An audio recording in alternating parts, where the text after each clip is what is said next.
Hoje nós vamos conversar um pouquinho sobre a litispendência, né? E o problema da litispendência aparece em dois momentos diferentes. De um lado, nós temos a questão relacionada com a litispendência chamada de litispendência internacional, quando, em decorrência das hipóteses de avocação de competência por mais do que uma jurisdição, acaba acontecendo a possibilidade de que a mesma parte dê início a dois processos simultaneamente, ou que uma das partes dê início a um processo numa das jurisdições e a outra parte dê início aos processos ou a um processo numa outra jurisdição, né? Essa circunstância, então, precisa ser enfrentada pelo sistema, pelo legislador, e ela o foi no artigo 24 do Código de Processo Civil de 2015. Antigamente, a regra estava no artigo 90 do Código de Processo Civil de 1973. Este Código de 1973, ele tinha uma redação bastante semelhante, para não dizer idêntica, à redação atual, tá? Então, nós temos, na verdade, uma continuação, uma continuidade daquilo que já existia na legislação anterior como regra.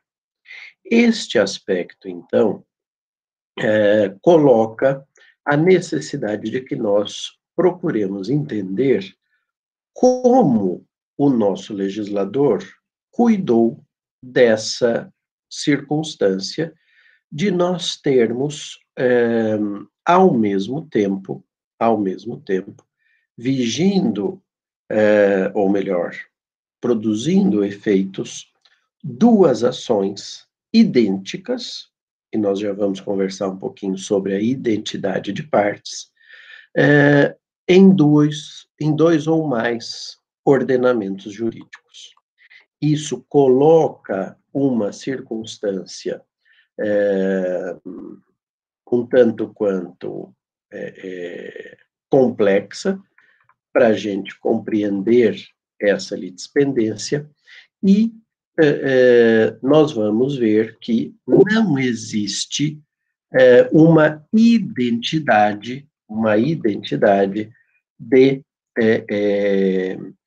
tratamento entre as nações. E isso, obviamente, coloca algumas dificuldades no que diz respeito à litispendência, porque pode acontecer de uma das jurisdições, por exemplo, determinar a ausência, ou melhor, o encerramento, ou pelo menos a suspensão da tramitação de um processo judicial em curso no exterior, e outra dar uma solução completamente diferente, uma solução ligada à possibilidade da continuidade de ambas as demandas no mesmo ao mesmo tempo, tá? O que é litispendência? O que se entende por litispendência? O próprio nome nos remete à ideia de pendência de lides, né? Lides que estão em andamento ao mesmo tempo. Se eu decido entrar com uma ação contra um réu domiciliado na cidade de, sei lá, Belo Horizonte, eu, autor da demanda, o réu domiciliado em Belo Horizonte, a regra geral, pelo menos do processo civil brasileiro, é de que a ação deve ser intentada no domicílio do réu. Sendo um caso aparentemente interno, 100% vinculado ao direito brasileiro, Eu, obviamente, nem vou me preocupar com as regras dos artigos 21, 22 e 23 do Código de Processo Civil, vou direto ao capítulo que cuida das competências das divisões funcionais da justiça brasileira, do Poder Judiciário brasileiro, e, imaginemos, não exista uma regra especial, vale a regra geral do domicílio do réu. Eu, então, entro com essa demanda, pleiteando do réu algo, né? E, ao mesmo tempo, o réu, da minha demanda, entendendo que, por exemplo, não pôde fazer o pagamento de um serviço que eu prestei, por entender que este serviço não se encerrou, entra, por exemplo, com uma ação de consignação em pagamento para se discutir a obrigação a respeito da qual existe essa divergência no entendimento da sua perfeita execução, do seu adimplemento total, ou não. Ele, por sua vez, que quer entrar com uma ação na qual eu serei o réu, deve, segundo a regra geral, procurar o meu domicílio. Eu sou domiciliado na cidade de São Paulo, na comarca da capital do estado de São Paulo. Logo, a ação por ele intentada, regra geral, deve ser proposta no meu domicílio. Se isso acontece em período muito próximo, sem que um de nós dois tenha sido citado na ação do anterior, se justifica a propositura da ação nesse juízo que preenche as regras gerais do Código de Processo Civil. Logo, haverá uma circunstância na qual se justifica esta pluralidade de demandas, mas, por uma razão de racionalidade, para evitar, inclusive, eventuais decisões contraditórias, o nosso sistema processual determina a transferência, digamos assim, de uma das demandas para o outro dos juízos já provocado, para que se possa tomar uma decisão que caracterize, então, este aspecto de coerência entre as decisões nas duas demandas, porque uma, de certo modo, é prejudicial à outra, ou pelo menos pode ser prejudicial, e se não for prejudicial, são bastante conexas e por isso, para não dizer idênticas, e por isso exigem ou permitem ao legislador processual o recurso a essas técnicas de reorganização das regras de competência interna a partir dos fatos já iniciados pelas partes envolvidas. A nossa regra geral de resolução de litispendência é a de definir a prevenção do juízo, ou seja, aquele juiz que vai continuar com a demanda e vai levá-la até final decisão, a partir de alguns critérios. O primeiro deles é a ideia da distribuição precedente. Se eu distribuir a ação no dia 18 de maio de 2021, lá em Belo Horizonte, mas o meu réu distribuiu a ação dele no dia 17 de maio de 2021, aqui em São Paulo, o juiz de Belo Horizonte, quando determinar a citação do réu e o réu aparecer para apresentar a sua defesa, comunicar a existência da ação por ele distribuída com brevidade, né, com antecipação à minha, o juiz lá de Belo Horizonte deverá, então, declinar da competência que ele, em tese, teria e determinar a redistribuição do feito para o juízo prevento para o juízo que está numa melhor posição para a tomada da decisão. Esta regra, que vem tradicionalmente determinada no nosso ordenamento, ela se faz acompanhar de uma regra secundária que tem aplicabilidade num caso específico, que é o da possível distribuição de ambas as demandas na mesma data. Nesse caso, a regra que vem definida na legislação brasileira é a da prevenção pela efetiva atuação judicial. O que isso significa? O juiz que por primeiro tiver despachado nos autos, ainda que seja, por exemplo, para mandar emendar a petição inicial, ou um simples despacho de cite-se, né, para providenciar a citação do réu, porque saiu da sua inércia antes que o outro, né, isso por diversas razões, quer porque a organização daquele Tribunal de Justiça Estadual é mais, digamos assim, célere antigamente era assim, né? Autuação, né? Colocar capa, mandar levar até a secretaria mandar para a conclusão e o juiz tomar a iniciativa de despachar, quer porque, pura e simplesmente, aquele juiz é mais expedito na tomada de decisões do que o outro que recebeu a demanda, que naquela ocasião não conseguiu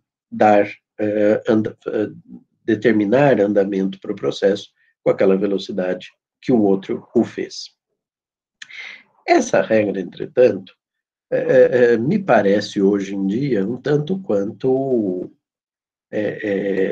digamos assim, anacrônica, né? Por quê? Vejamos a circunstância bastante plausível, sobretudo nos atuais moldes do processo do processo judicial, em que nós temos uma circunstância, né, de processos eletrônicos, em que os sistemas informacionais conseguem, de algum modo, atender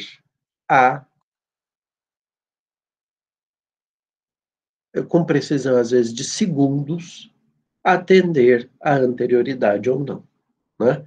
Então, me parece que esta regra que permanece no sistema como uma regra geral, ela, enfim, poderá eventualmente sofrer algumas discussões relativamente a este aspecto. Agora, e no âmbito internacional? Porque no âmbito interno, a previsão de regras para solucionar a prevenção de um dos magistrados nas hipóteses de ações idênticas. E o que é que são ações idênticas? Ações entre as mesmas partes, com o mesmo pedido e a mesma causa de pedir.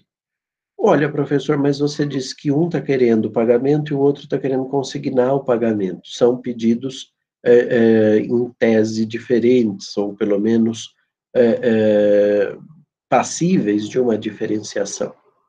Aqui vale um pouco a lógica que lá na física, por exemplo, se usa com relação a vetores, né?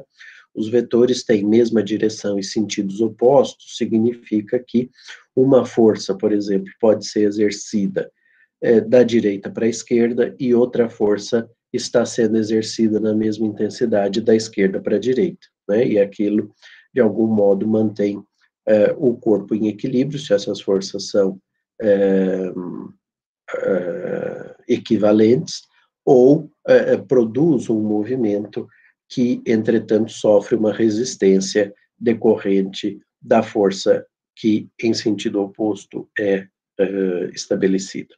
Então, a gente tem que pensar que o pedido no âmbito da identidade de demandas decorre, na verdade, de circunstâncias que não são necessariamente as mesmas, porque senão nós teríamos, de fato, uma identidade, e essa identidade de demandas em que as mesmas coisas são pedidas, possivelmente decorre de uma certa má-fé processual no âmbito interno, em que o autor da demanda produz ou distribui duas vezes uma mesma ação ao mesmo tempo, né? Mais ou menos naquela lógica do se colar colou, né? Isso era muito mais sensível à luz do sistema anterior. Agora, o que é que nós temos do ponto de vista do direito internacional?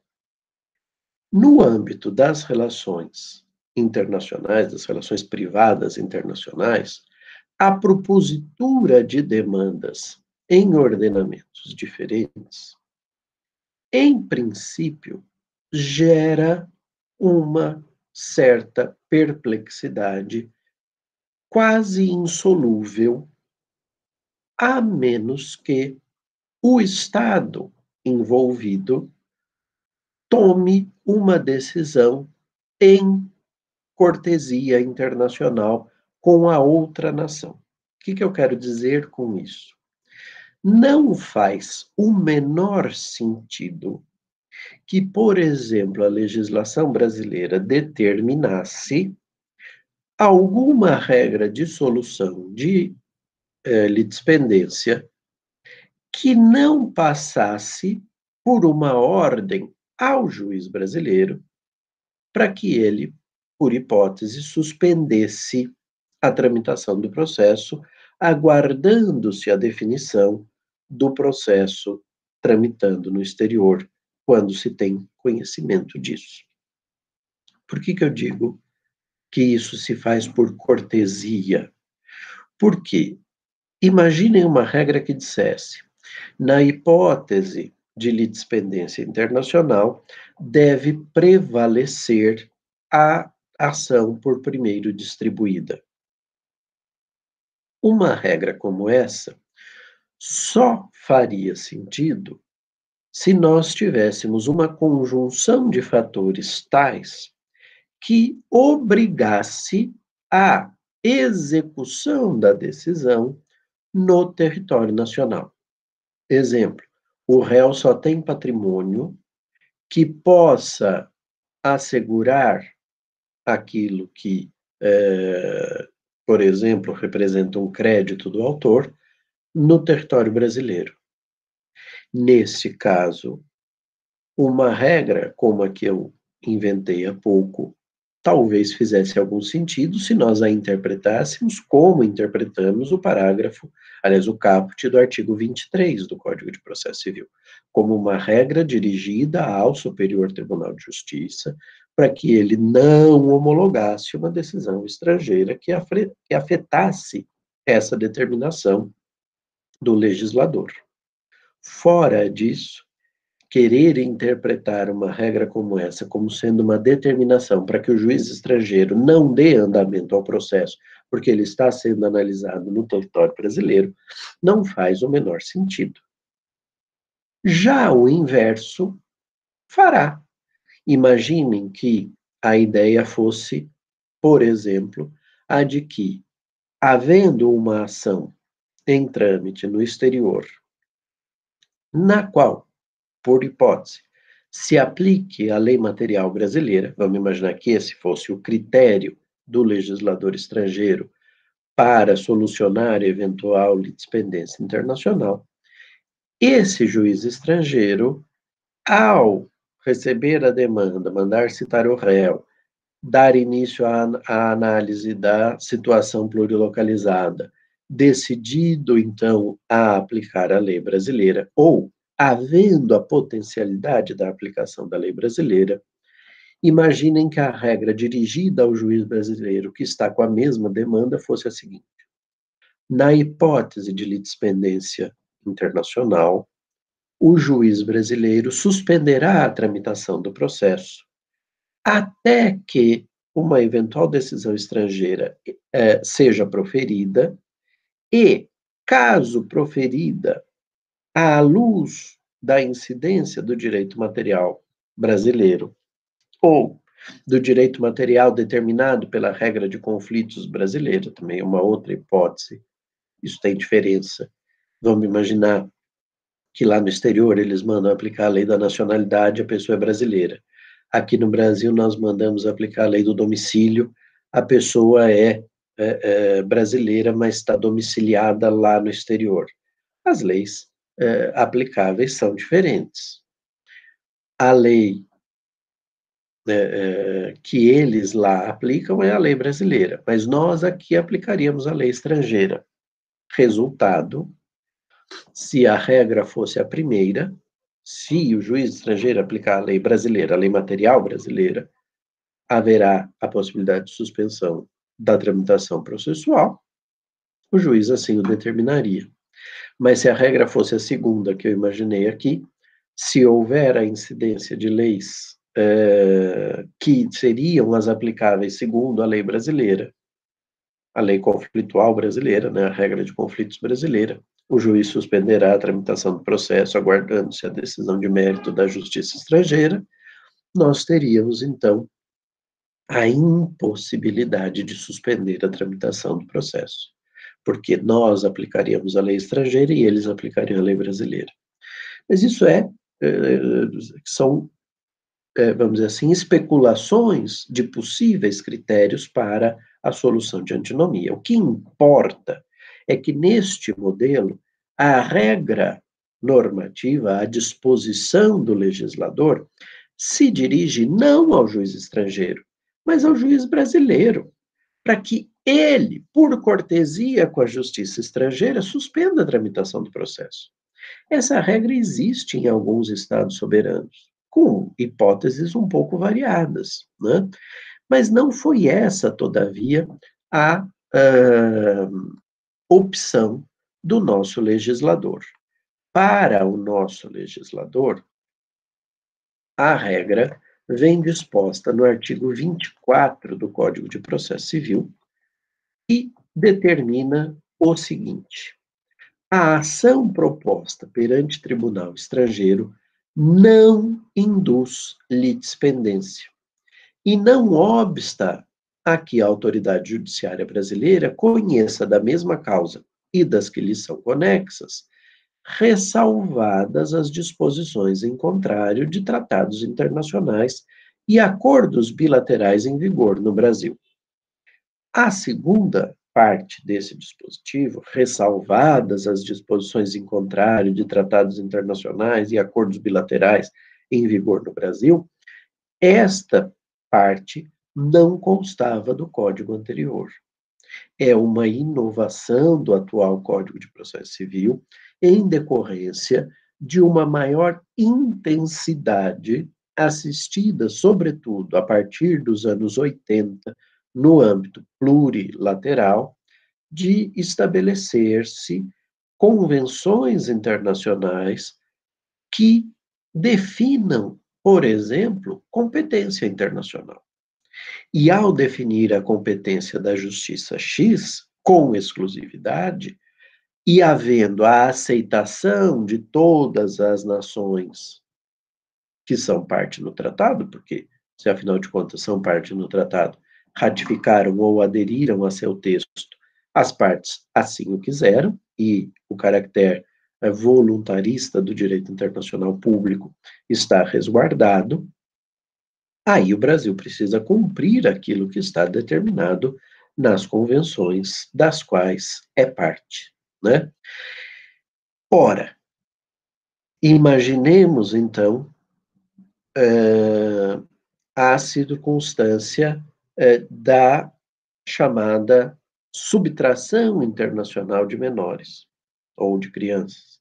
É aquilo que nós traduzimos aqui como sequestro internacional de crianças. A convenção que regulamenta esta matéria, essa temática, atribui competência para a tomada de decisões a respeito, enfim, da guarda ou institutos equivalentes daquela criança especificamente considerada, a partir de um critério de proximidade com as provas. O que está em tela é a ideia de se estabelecer que o juiz da residência habitual da criança, porque tem acesso aos vizinhos, à escola, ao sistema de saúde, ao pediatra daquela criança ou ao ebiatra daquele adolescente, para compreender, eventualmente, ao psicólogo com o qual ele faça algum tipo de atendimento, fonoaudiólogo, etc., etc., enfim, profissionais da saúde de forma geral. Esse juiz tem melhores condições para tomar uma decisão a respeito, por exemplo, da guarda dessas crianças. E por isso, quando um dos genitores, desconsiderando a necessidade de se tomar uma decisão que resolva, né, que transforme esse litígio havido entre o casal parental, que, porque não pode ou não quer mais continuar o casal conjugal ou o casal convivencial, ao invés de resolverem os problemas como adultos, não? Pondo fim à relação e resolvendo tudo o que desse fim é decorrente, partilha de bens, alimentos eventuais, guarda de filhos quando há, regime de visitação ou de convivência, né? Hoje em dia tem sido bastante constante uma campanha até interessante da parte dos familiaristas para evitar a expressão visita, né? Filho não é visita, filho convive com os genitores, essa que é a causa dessa campanha, o mote dessa campanha, e esse sistema de convivência que, se há uma separação transfronteiriça, muito possivelmente, a não ser que a família fique vivendo ali na região de fronteira, muito possivelmente vai ter que se fazer de forma concentrada, preferencialmente no período de férias escolares da criança ou do adolescente, etc, etc, etc. Se esse é o juiz competente, isso está na origem da obrigação do Estado que tem a criança em seu território de forma indevida, porque o pai ou a mãe resolveram subtraí-lo do local da residência habitual, e ao subtrair do local da residência habitual, subtraíram também da convivência com o outro genitor, há uma obrigação para esse Estado de buscar e apreender esta criança, devolvendo-a para o local da sua residência habitual, para que essa decisão acerca da guarda, acerca de algum outro instituto, que às vezes há alguma divergência, né? Não chamam de guarda, ou tem um instituto menos intenso, ou um pouco mais intenso do que a guarda que nós conhecemos no direito brasileiro, mas a competência de toda sorte é desse juiz. Ora, num caso como esse, não se há falar em litispendência internacional, por isso que uma eventual demanda proposta pelo, pelo genitor que subtraiu a criança da sua residência habitual aqui no Brasil, não deve prevalecer. Não deve prevalecer. Enquanto a convenção nos obrigar internacionalmente, até por cumprimento do artigo 24, parte final do Código de Processo Civil, o juiz não deve conhecer deste processo. Tá? Bom, isso, então, com relação a essa inovação do dispositivo. Mas eu queria também fazer aqui uma crítica relativamente à expressão que eu vim utilizando até aqui, propositalmente, a expressão litispendência internacional. Vejam que o legislador é cuidadoso, ele não usa essa expressão. Essa expressão é uma expressão doutrinária, é uma expressão tradicional, né, em que se usa essa expressão litispendência internacional, podendo levar um analista, vamos dizer assim, apressado, a entender que existiria litispendência internacional. E se tem litispendência, ela precisa ser solucionada. Eu não gosto muito dessa expressão litispendência internacional, porque, de um lado, não há pendência da lide na mesma jurisdição, porque senão seria uma litispendência interna. E, sendo em jurisdições diferentes, a rigor, e a menos que os Estados consigam estabelecer mecanismos de cooperação jurídica internacional que fariam com que a análise se desse à luz da parte final do artigo 24, nós temos, na verdade, uma lide em trâmite na nossa justiça, no nosso sistema judicial, e isso é o que nós conhecemos.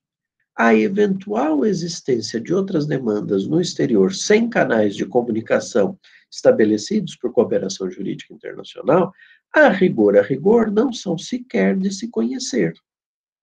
Se o Poder Judiciário é um dos poderes do Estado, e se o Estado é soberano, ele não precisa tomar conhecimento destas outras ações eventualmente propostas no exterior, a menos que, duas hipóteses, a da parte final, ele tenha estabelecido canais de comunicação por meio da cooperação jurídica internacional, da qual nós vamos falar mais adiante, acho que já na semana que vem, e de outro lado, se a regra brasileira fosse uma regra baseada na cortesia internacional, em que aí se atribui ao juiz local uma obrigação adicional de, antes de dar início ou continuidade à tramitação daquele processo que foi a ele distribuído, que ele procure saber se existe outra ação em trâmite em algum outro lugar do mundo,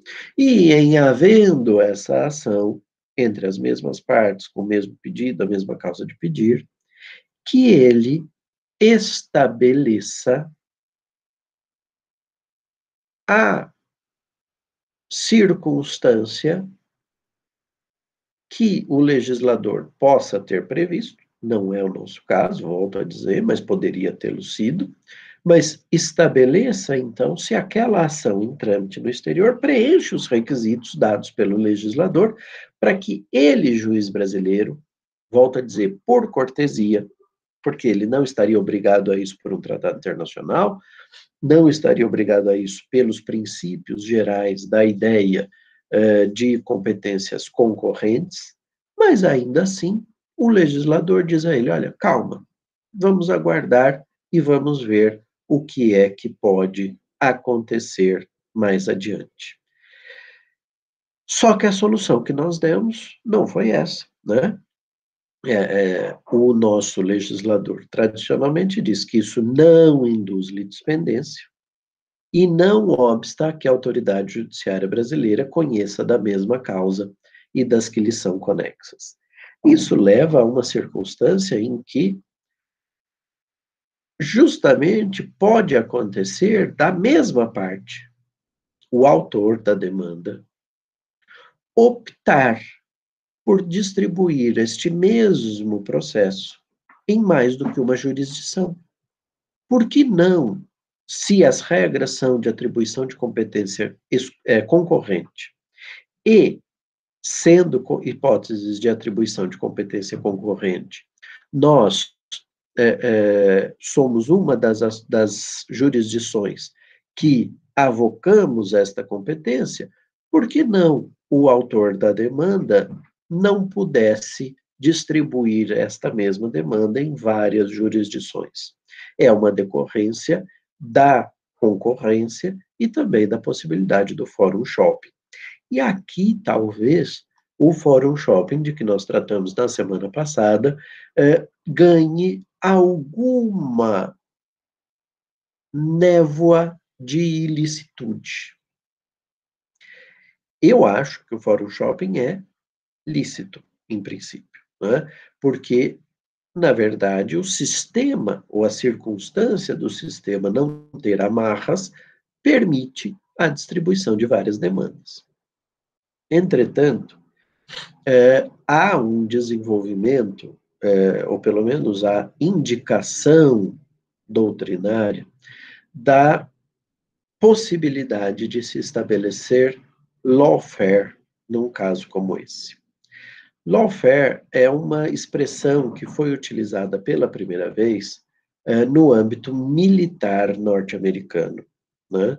E que veio adaptada para o sistema judiciário para designar uma estratégia processual que da qual o autor se utiliza, na maioria das vezes, para minar ou dificultar o uso da defesa técnica.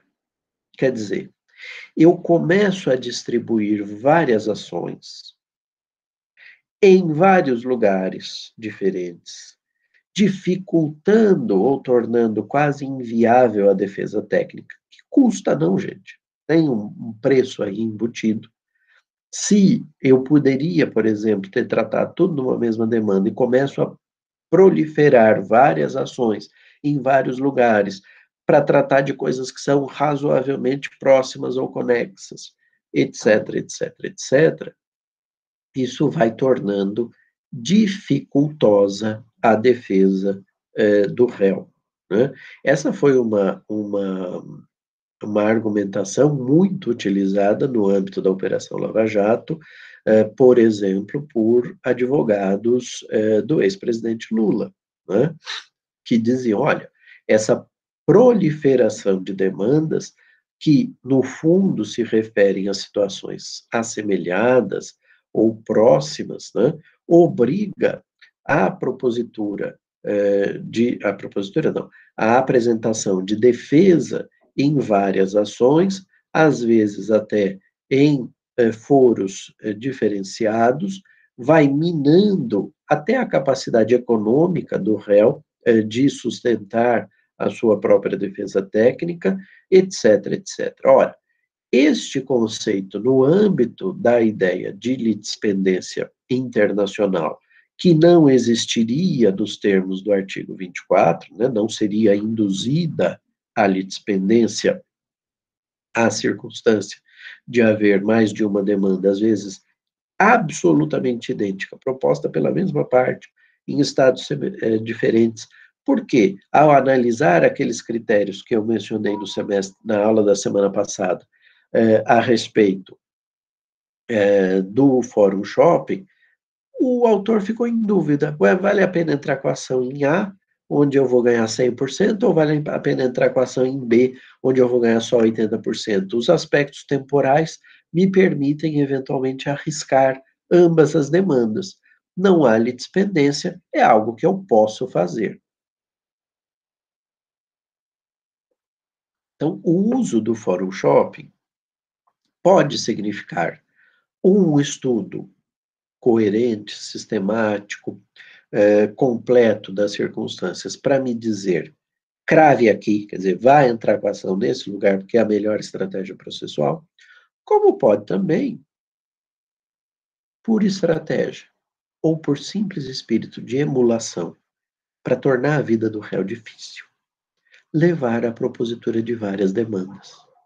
Se a pessoa que está no polo ativo da ação não tiver muito a perder, tiver dinheiro, tiver tempo, ela pode eventualmente entrar com várias demandas em lugares diferentes só para atrapalhar a vida do réu. Ora, aqui me parece que há um sinal de atenção que deveria ser analisado pelo nosso legislador. Talvez, numa circunstância como essa, se justificasse a não continuação da demanda proposta no Brasil, numa circunstância de abuso do direito de ser autor de uma ação. Claro que isso poderia ser feito unilateralmente, por cortesia com as demais jurisdições, como eu mencionei, mas talvez fosse até conveniente que os estados se reunissem no âmbito multilateral para pensar mecanismos de evitar esse abuso do direito de propor demandas em várias jurisdições, tá? Esse aspecto, então, no que tange às discussões relacionadas com tramitação de demandas aqui e alhures, né? Agora, o parágrafo único do artigo 24 deixa muito claro algo que a doutrina já mencionava, de que a pendência de causa perante a jurisdição brasileira, então vamos voltar ao exemplo da semana passada, aquela jurisdição mais demorada na tomada da decisão, vamos imaginar, seja a jurisdição brasileira. Há em trâmite no Brasil uma ação proposta pelo autor e o réu que conseguiu uma ação, né, numa ação proposta no exterior, o reconhecimento de que ele deve não 100, mas 50% do que é o que está sendo pedido, ele vem ao Brasil e pede para homologar essa sentença judicial estrangeira. O que o parágrafo único diz?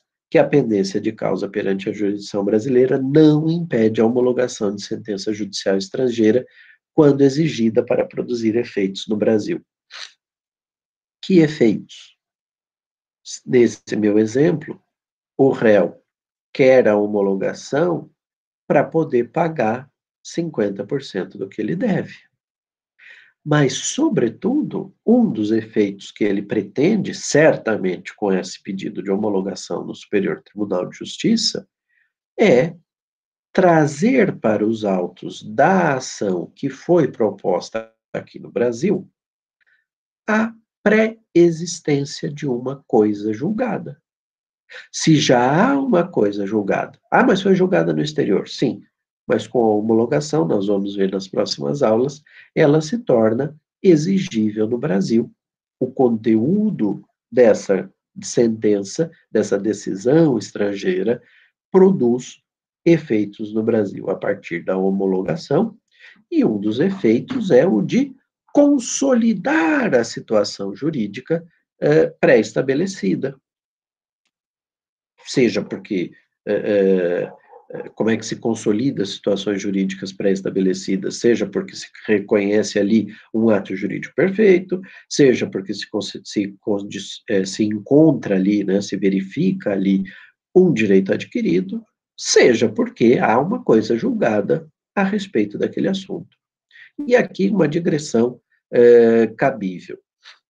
Numa monografia que escreveu em 1909, se eu não me engano, acho que o ano é esse mesmo, o professor Reinaldo Porchat, que foi diretor da Faculdade de Direito da USP, foi, acho que, o primeiro reitor da universidade, chamada Da Irretroatividade das Leis, o professor Reinaldo Porchat aponta uma coisa muito interessante, mas que é pouco debatida.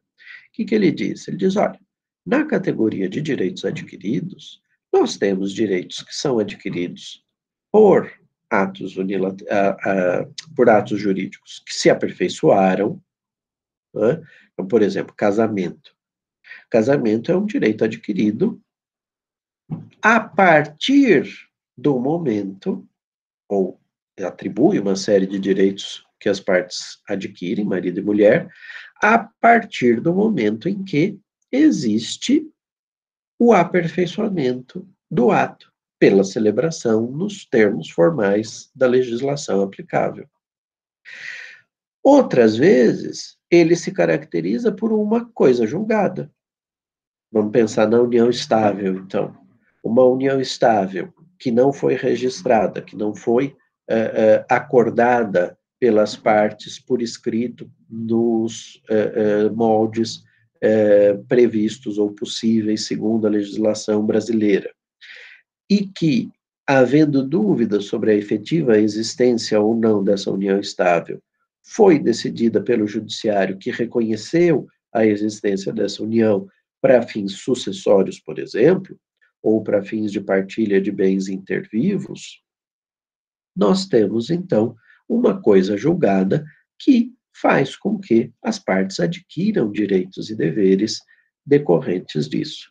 Mas uma união estável, fática, reconhecida por todos e que não gera discussão com relação a esse pormenor, imaginem que o companheiro morreu, a companheira, junto com os filhos, participa na sucessão sem nenhum tipo de oposição quanto à validade do vínculo, simplesmente um direito adquirido.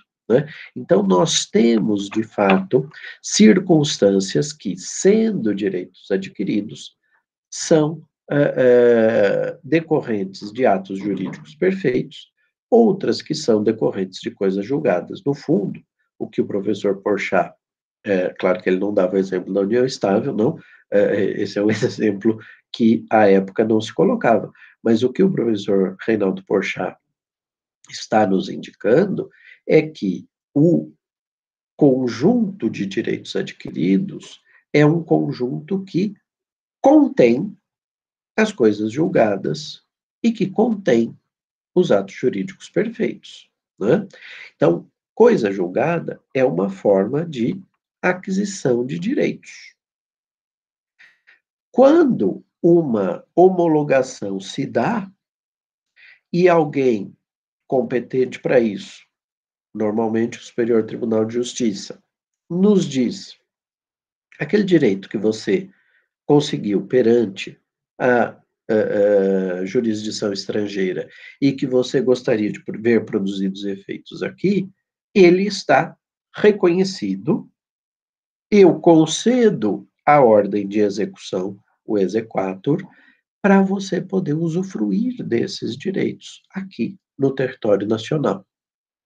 Ora, se isso acontece, pode o juiz da primeira instância continuar analisando a demanda para lá na frente tomar uma decisão contraditória relativamente àquilo que foi decidido pelo juiz estrangeiro e homologado pelo Superior Tribunal de Justiça?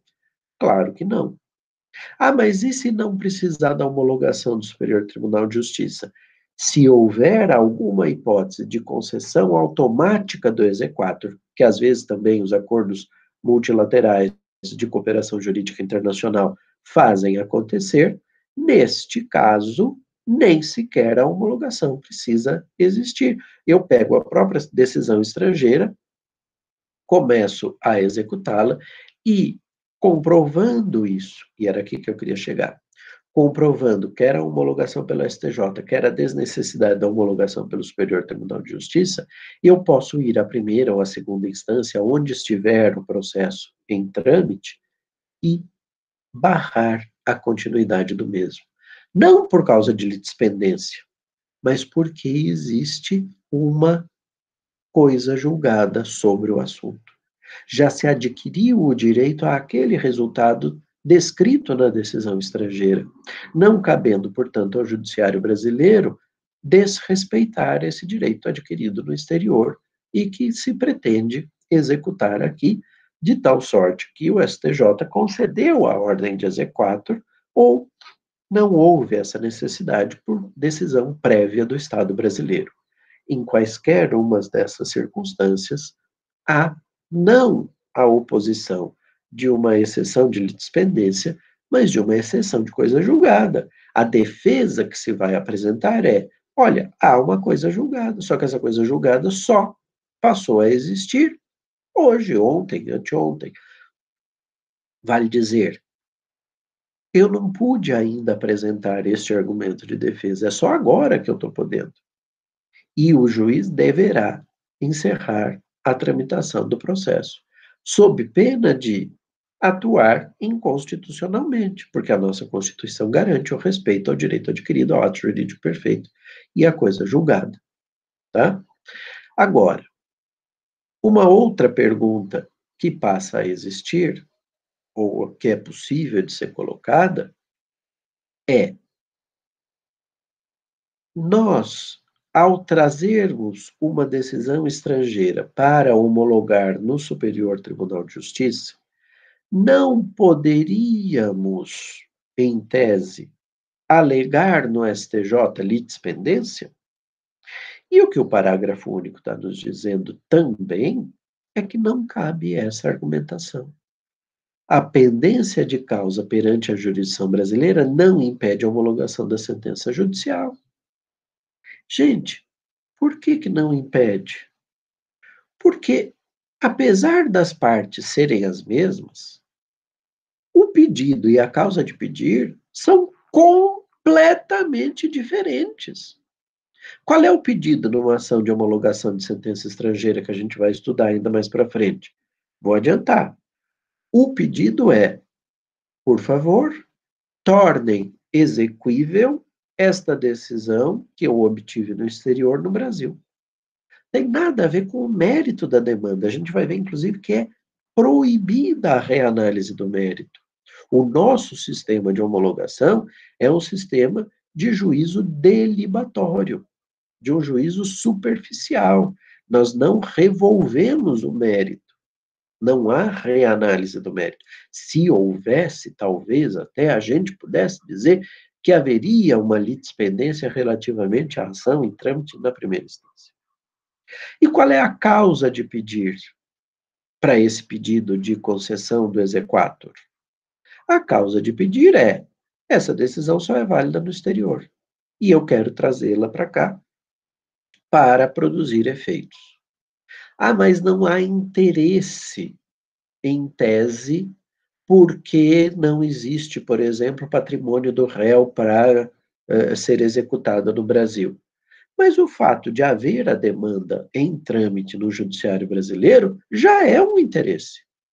Já é um interesse. Então, há interesse processual, me parece. E há um interesse legítimo. Se eu já tenho uma coisa julgada, porque o que pode acontecer lá na frente? Se eu não tomo essa iniciativa de reconhecer a decisão estrangeira e efetivar aqui a produção dos seus efeitos para impedir a continuidade da tramitação do processo na primeira instância, ou na segunda, não importa, mas para impedir a análise de mérito que está em curso na jurisdição brasileira, eu fico numa situação em que, amanhã ou depois, terminado esse processo, transitado em julgado a decisão que nele vier a ser proferida, o interessado, aquele que venceu esse processo, pode pegar essa decisão e levar para um outro lugar e executar.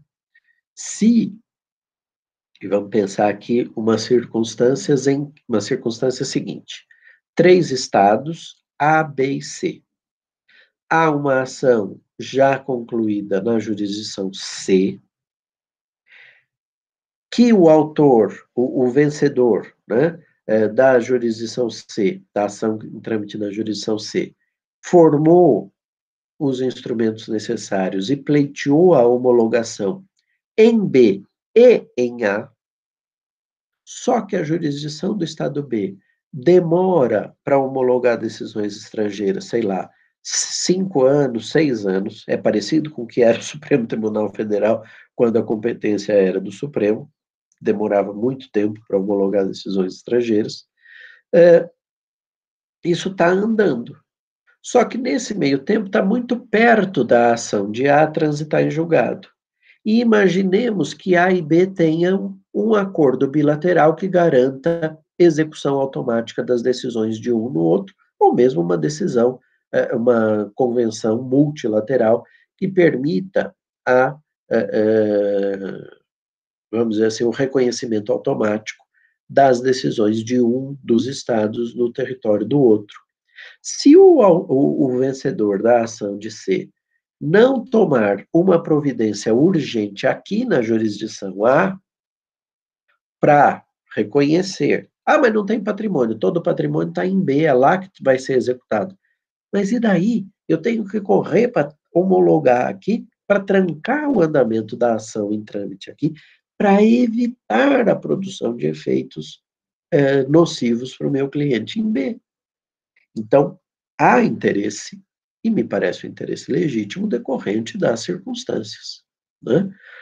Diante disso, o nosso legislador, então, esclareceu também este ponto que a doutrina já apontava, né?